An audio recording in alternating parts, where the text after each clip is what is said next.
والصلاة والسلام على رسول الله. نستكمل معاكم شرح الجزء الأخير من أدوات الفوتوشوب. عندنا أداة المفكرة، أداة النوتس تول.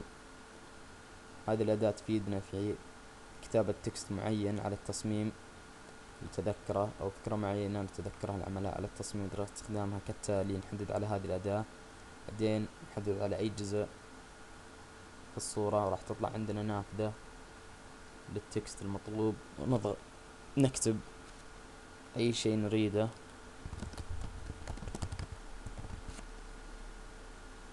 أيضا باستطاعتنا تصغيرها علشان ما تشغلنا في التصميم لو ضغطنا على هذه الأيقونة اللي في أعلى اليمين. هذه الأداة نجدها تندرج تحتها أداة أخرى، أداة الأوديو أنوتيشن تول، وهي تعمل نفس عمل أداة النوتس تول. الفرق بينهم أن هذه باستطاعة تسجيل مقطع صوتي من المايك لتذكيرك بالفكرة اللي تبيها. طريقة استخدامها كالتالي: بعد التحديد على أداة الأوديو أنوتيشن تول، نضغط على أي جزء من الصورة، راح تطلع عندنا نافذة جديدة للبدء بالتسجيل من المايك. نضغط على ستارت ونسجل الكلام المرغوب، بعدين نضغط ستوب. سنجد أيقونة على شكل سماعة، لو ضغطنا عليها ستبدأ بتشغيل المقطع الصوتي الذي تم تسجيله. أيضا نجي للأداة اللي بعدها، أداة القطارة أو أداة الآي دروبر تول. هذه الأداة تفيد في تحديد لون من أي مكان من الصورة أو التصميم. واستخدامها كالتالي: بعد تحديد على الأداة نحدد على أي لون مرغوب، راح نلاحظ تغير اللون. أيضا باستطاعتنا تحديد لون خارج الصورة من برنامج فوتوشوب نفسه، أو من خارج برنامج فوتوشوب من سطح المكتب أو من صورة أخرى، بالاستمرار بالضغط على زر الفأرة الأيسر وسحبه على أي جزء مرغوب. راح تتغير عندنا الألوان على حسب ما نريد. أيضا نجد هذه الأداة تندرج تحت ثلاث أدوات: أداة كلر سمبلر تول، أداة رولر تول، أداة كاونت تول.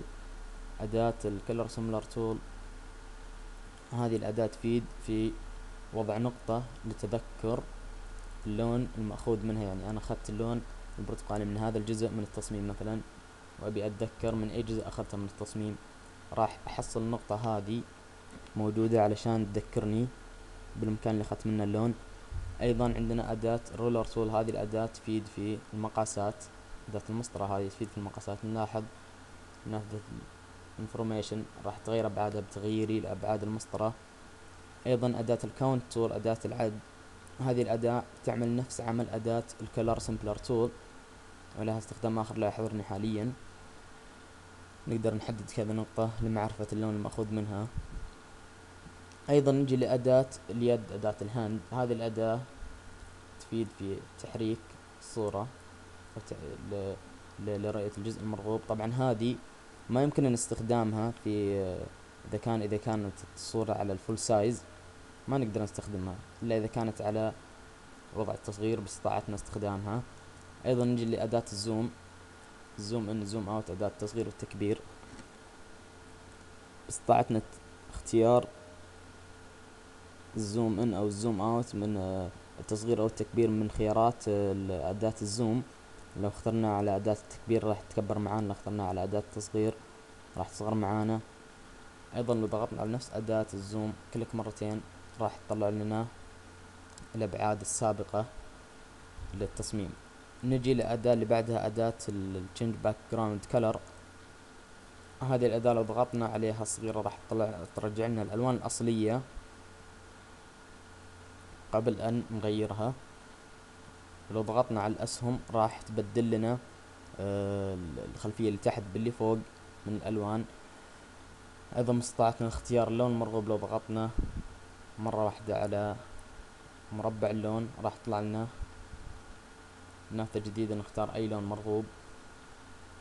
أيضا نجي للأداة اللي بعدها، وهي أداة Edit Quick Mask Mode. هذه الأداة تفيد في استخدام الوضع السريع للفوتوشوب أو الوضع العادي، والأفضل الوضع العادي الستاندرد مود. نجي للأداة اللي بعدها، هذه الأداة تفيد في تغيير أوضاع العرض للفوتوشوب.